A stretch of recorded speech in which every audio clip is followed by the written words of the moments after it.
আজকের গল্প পরিত্যক্ত গ্রাম। ট্রেনটা গিয়ে বিকেলের দিকে থামল কমলপুর নামের একটি প্রত্যন্ত গ্রাম্য স্টেশনে। পিঠে ব্যাগটা নিয়ে সদ্য ডাক্তার হওয়া পৃথ্বীশ এদিক ওদিক চেয়ে দেখছে কেউ তো আশেপাশে নেই। ট্রেন থেকে নামলো, সোজা হেঁটে চলেছে জনমানবশূন্য এলাকা। দূরে একটা সাইকেল ক্রিং ক্রিং বেল দিতে দিতে ওর সামনের দিকে এগিয়ে আসছে। ঠিক ওর সামনে গিয়ে সাইকেলটা থামলো। লোকটার মুখে একটা গামছা বাঁধা। লোকটা পৃথ্বীশকে সাইকেলে বসতে বলে হাওয়ার বেগে চালিয়ে নিয়ে চলে গেল ওদের পুরনো বাড়িতে। ও মনে মনে ভাবছে, এই তবে ওদের পুরনো ভৃত্য হরিদাদু হবেন। ছোটবেলা থেকে নাম শুনেছিল হরিদাদুর। লোক গেলে তাদের দায়িত্ব নিয়ে উনি বাড়ি অবধি নিয়ে যেতেন। তবে কোনো দিনই দেখা সাক্ষাৎ ঘটেনি পৃথ্বীশের তার সাথে। পৃথ্বীশের দাদু, বাবা সবাই ছিলেন নামকরা ডাক্তার। একসময় এই বাড়ির নিচটা পুরোটাই হাসপাতাল করেছিলেন পৃথ্বীশের দাদু। গ্রামের কারো চিকিৎসার অভাব হতো না। পৃথ্বীশকে হরি বাড়ির ভেতরে ঢুকিয়ে সব দেখিয়ে বলতে লাগলো ওর দাদুর কথা। কত মহান ব্যক্তি ছিলেন। জীবনে কোনোদিন কোনো গরিবকে অবহেলা করতেন না। গরিবদের জন্য সর্বদা বিনামূল্যে ওষুধ দিতেন। এসব বলার পরই একটু ক্ষোভ উগরে দিলেন পৃথ্বীশের বাবার ওপর। কারণ ওর বাবা ডাক্তারি পড়া শেষ করে বিদেশ থেকে আর ফিরে আসেননি। ওখানেই ডাক্তারি শুরু করেন। কিন্তু পৃথ্বীশের দাদুর কথা মতো ওর বাবা দেখাশোনা করবেন এই হাসপাতালের রোগীদের। কিন্তু না, পৃথ্বীশের দাদুর মৃত্যুর পর ওর বাবা আর দেশে ফিরে এসে হাসপাতালের দায়িত্বভার নেননি। পৃথ্বীশ এখানে এসেছে ওর দাদুর চিকিৎসা শাস্ত্রের কিছু প্রয়োজনীয় ডায়েরি নিতে। সেগুলো খুঁজতেই এখানে আসা। প্রচুর জটিল রোগের ওষুধ নিজের হাতে ওর দাদু তৈরি করতেন। সে তথ্যগুলো ও পেয়ে গেলে চিকিৎসা শাস্ত্রে আলোড়ন আনতে পারবে। মনে হয় হরি ওর মনের কথা বুঝতে পেরেছে। চাবি দিয়ে একটা ঘর খুলে দিয়ে বলল, খোকাবাবু, ওই আলমারিটাতে তুমি খোঁজো, বড় কর্তার সব ডায়েরি ওখানেই পাবে। পাশেই চাবি ঝুলছে। পৃথ্বীশ দৌড়ে ঢুকে আলমারির পাশে ঝোলা চাবিটি নিয়ে সেটা খুলে ডায়েরির স্তূপ দেখতে পেল। সব হুড়মুড়িয়ে পড়ে গেল। টর্চের আলোতে ভালো দেখা যাচ্ছে না। সবগুলো সকালে দেখে আসল ডায়েরিগুলো নিয়ে যাবে ভেবে আলমারিটা আবার বন্ধ করে দিল। ওর মনে প্রশ্ন জাগছে, গ্রামে না আছে ঘরবাড়ি, না আছে লোকবসতি, কিন্তু কেন?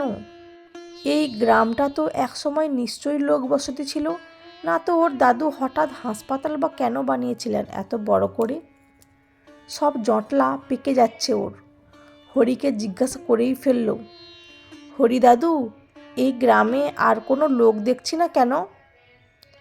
আর বলো না খোকাবাবু, সবাই অসুস্থ।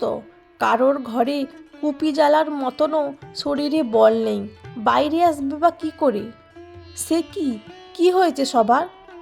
এ গ্রামে আর অন্য কোনো ডাক্তার নেই? তাকে গিয়ে দেখাচ্ছে না কেন কেউ?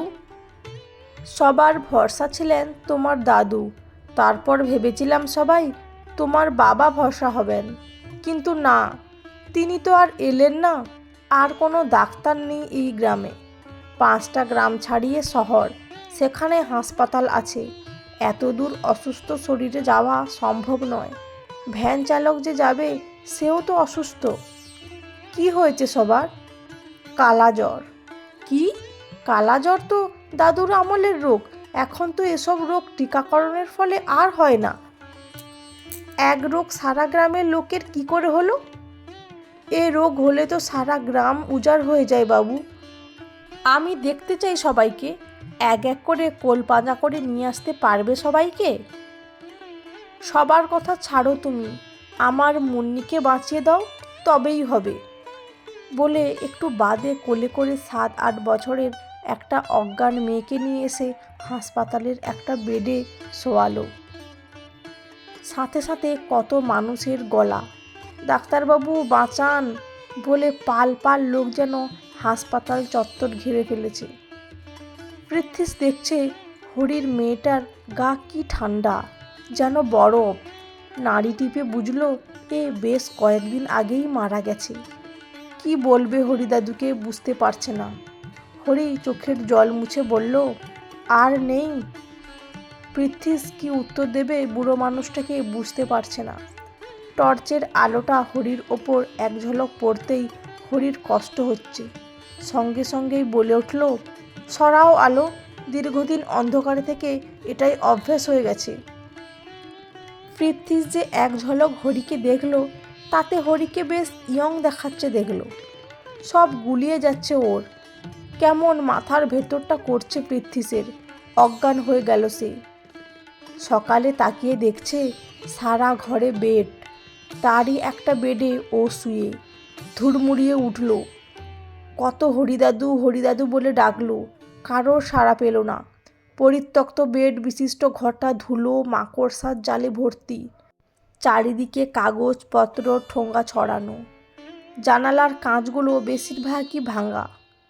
ডায়েরিগুলো কাল বের করেছিল, সেগুলো আছে, কিন্তু না দেখলো হরিদাদুকে, না ওর মৃত মেয়েকে, না দলে দলে বাঁচার আশায় আসা মানুষদের ভিড়। ডায়েরিগুলোর মধ্যে থেকে প্রয়োজনীয় 4-5টা ডায়েরি ব্যাগে ভরে বেরিয়ে দেখলো কালকের সাইকেলটা। সেটা চালিয়ে স্টেশন অবধি এসে ট্রেনে উঠে পড়ল। বিদেশে ফিরে আমতা আমতা করে 2-3 দিন বাদে নিজের গ্রামে যাওয়ার গল্প বাবাকে করতে লাগলো। ওর বাবা শুনে আতঙ্কিত হয়ে বললেন, তুমি না জানিয়ে ওখানে গিয়ে খুব অন্যায় করেছো। তুমি কি জানো হরি কত জন্ম আগে মারা গেছে? বাবার মৃত্যুর পর ওই গ্রামসহ বাকি 5টা গ্রাম কালাজ্বরে উজাড় হয়ে যায় ডাক্তারের অভাবে। আমি জানলে তোমাকে যেতেই দিতাম না। সব শুনে পৃথ্বীশের মনে নাড়া দিল। ভাঙা হাসপাতাল, পরিত্যক্ত বেডগুলো, বাঁচার আশায় আসা মানুষগুলোর ছটপটানি সব ওকে ভাবতে বাধ্য করেছে গ্রামের মানুষদের পাশে গিয়ে দাঁড়ানোর কথা। বন্ধুরা, আজকের গল্পটি কেমন লাগলো? যদি ভালো লেগে থাকে তাহলে একটি লাইক দিয়ে চ্যানেলটি সাবস্ক্রাইব করে পাশে থাকবেন। অসংখ্য ধন্যবাদ।